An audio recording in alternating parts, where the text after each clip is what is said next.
Education is a human right with immense power to transform.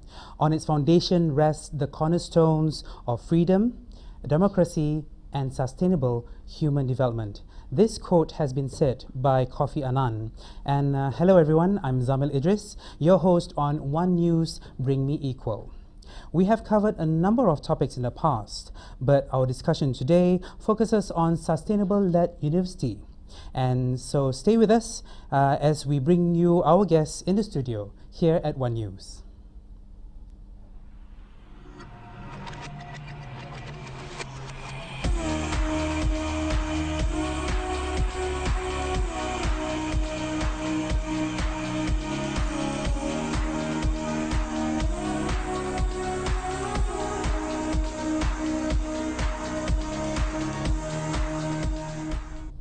The pursuit towards sustainability, humanity, and its future is one of the reasons that the University Science Malaysia, or USM, has been selected by the Ministry of Higher Education to implement the Accelerated Programme for Excellence, or APEX, in 2008. So we are going to find out more from our guests today to talk about the concept of sustainability in education, the implementation of APEX, and its progress at USM. And here in the studio, I'd like to welcome Yang Berbahagia Professor Dato Omar Osman, the Vice Chancellor of USM. How are you, Professor Doctor? Yes, thank you very much. Thank you for inviting me. Well, it's our pleasure for you to be here.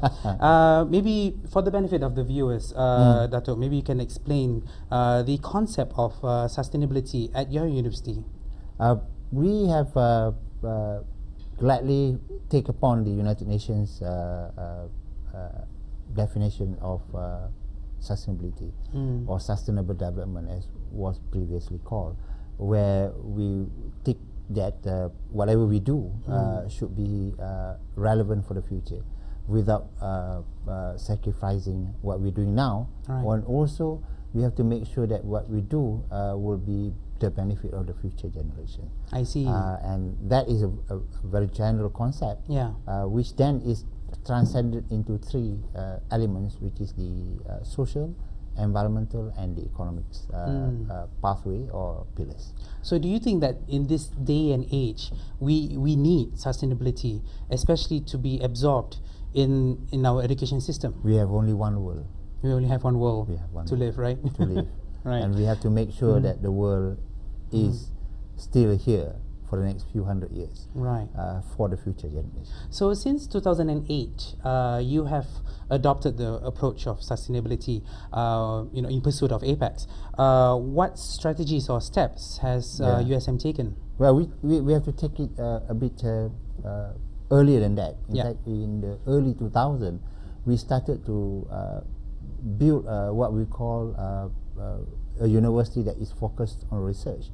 A very fundamental issue in the building blocks of knowledge. Then a few years later, in 2004, we say that the foundation of the knowledge has got to be built upon something for the future, which then comes along, the sustainable development and sustainability. And we then take education for sustainable development as one of the pathway that if we want to push for the future, then we have got to take sustainable development into the education and especially higher education. So how is it adopted into the processes? We begin with building and making sure that the awareness is built upon first. And so in early 2004, we start to build programs such as what we call in our university as campus sejahtera, or it's difficult to translate into into English. A happy campus, I would say. A happy campus, whatever. But this sejahtera concept has been adopted in India, and now is being adopted in Korea. And sejahtera is a fairly nice word to adopt to, and we Malay in Malaysia understand what sejahtera means. Living in a harmonious environment, healthy living, healthy lifestyle, clean environment, and of course not being poor. Yes, that's a concept. This goes in line with your approach from the university, the program where you have called the White Coffin, where you would like to eliminate the use of polystyrene Not that we boxes. like to eliminate, we have eliminated it. That's right. if we are talking about the practicality, White Coffin is the first program that empowered the young in the campus, and then later spread all over Malaysia without having to say that USM started it. But anyway, now in our university, there's no more polystyrene. That's good. Without even one single official directive from the university authority. I see. And that is a very important element that we are doing now, where we start and we continue, started in 2008, and we continue to empower the students to believe in what they wanted to do, and then take it upon themselves and be responsible for it, and then push through and see all the idealism, whether or not the idealism can be turned into practice. That's right. And that's fundamental. Yeah. That's fundamental. Like they say, Rome is not built in a day. So, of course, this has been done in stages. In stages. Any effort to actually start to paint a blueprint that is nice probably will not sustain itself. It has to build upon steps by steps and progressively into until now, if you ask me, I'm quite happy to see that the elements of sustainability is then taken across, right from the students to the staff, to the academic, to the research, and also to the policies and mechanisms. Right. Yeah. So thus far, have you seen an increase in the quality of not only the students but also the staff of the university? We have, for example, now currently the no smoking campaign, and the students go around actually collecting cigarette butts in the university and start putting red flags in a way, and they take it upon themselves. And now I think the no smoking campaign has gone into a level where I am quite happy to see that the university now have in an environment where, although you ban no smoking, but now we can see that actually people are respecting that as a way of looking at empowering everyone to be responsible for itself. So all in all, would you generally like to have the university, the students, to start living clean and also have a very organic life in the future as well? When the students come into the university, they are given this talk and encouragement to actually use sustainability as the main concept of living. And I think the adults in the university are learning and observing what the students are doing, and it's a reverse education that is happening, and therefore now we now have courses that works on sustainability. We have we are going to run minor in sustainability. We are running master's program in development practice and all that, and that comes after the initial empowering process has reached a stage where we are confident that if we do it, we'll get the support. So you have students taking major subjects, now we courses have and minor courses. We're now going to offer minor programs in sustainability. We have specific a course called Elements of Sustainability for undergraduate, which they can take on optional basis, and I think we are looking at about 400 or 500 a year that takes it up. And we have a few programs at the master's level. What we're going to do in about a year or so, we are going to run hopefully undergraduate degree in sustainable lifestyle. I see. Do you look upon any other universities in the world towards this sustainable approach? We do some basic intelligence gathering, but I believe that you need to carve out your own niche and start to build upon your own capacity, and then from there, for example, our Masters in Development Practice, we are working with the Columbia University and the Earth Institute and a few other universities, and we are linked quite well with not only universities that is working on sustainability, but also regional center of expertise that is under the umbrella of the United Nations universities all over the world. There are about 120 regional centers of expertise in education for sustainable development, of which we are a member. Well, Dato', we're going to take a short break, and we'll be right back after this break to talk more about sustainable-led university. Don't go away. Thank you.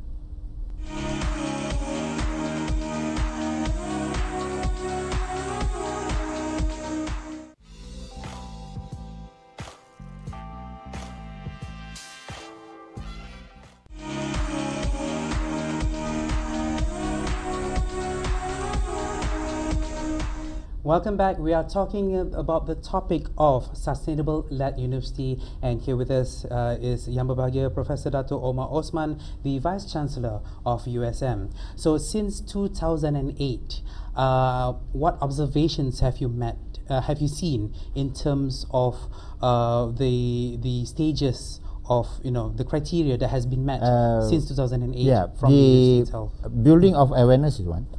Building the capacity is another.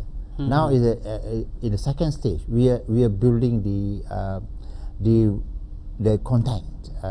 So, for example, we now are making sure that all our research projects, we have about 1,500 now very active research projects, are really have the elements of sustainability that is infused in them, which means that we will not carry out research that actually not is detrimental to environment. And we also have other projects. We call it community engagement, which actually works with the community to ensure sustainable lifestyle and also knowledge transfer. That's about 100 altogether. And that means that at this level, we are now going into real knowledge building, real knowledge transfer, and real knowledge accumulation at the research level, at the academic level, and also at the dispersion level or the transfer level. And that is where the next 5 years will be, how we want to make sure that the graduates they produce not only have knowledge but also is already quite well aware of what their responsibilities are, and then building the capacity of the professors to be aligned with the sustainability elements of the future. Right. So basically, you are equipping the students and also the staff actually in terms of life after university. So it's not a matter of after they graduate they would be looking for jobs. It's not just a matter of looking for jobs after you graduate. It's actually how should I say, a wholesome intake, a wholesome take of the whole, what your life is supposed to be. Right? If you're looking at what a university of the future will be, what the graduates of the future will be, what the graduates that will build the nation will be, what the graduates that will create economic multiplier will be, that will be a differentiating factor.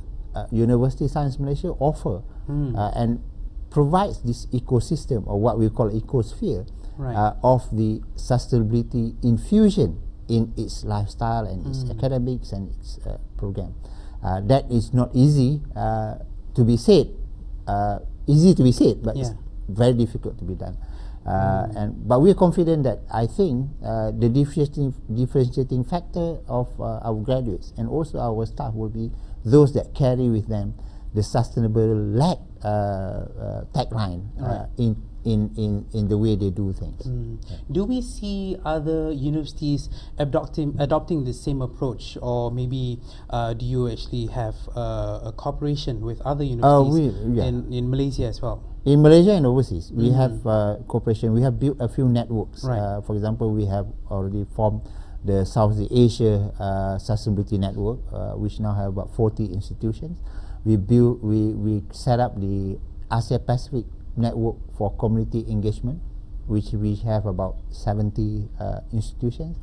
And recently we set up this called the Regional Sejahtera Network, with smaller NGOs and schools together at a very lower level, at the ground level.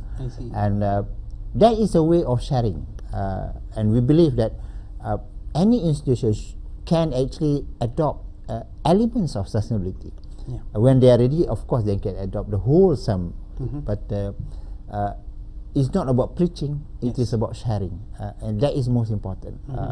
Sharing of ideals, sharing of knowledge, sharing of good practices with the communities. Right. If we can get many other universities to come along with us, and in our counts all over the world, there are quite a few institutions that actually works on elements of sustainability. They may not be calling themselves sustainable-led universities. Yes. Some of them call themselves green universities. I see. Some of them call themselves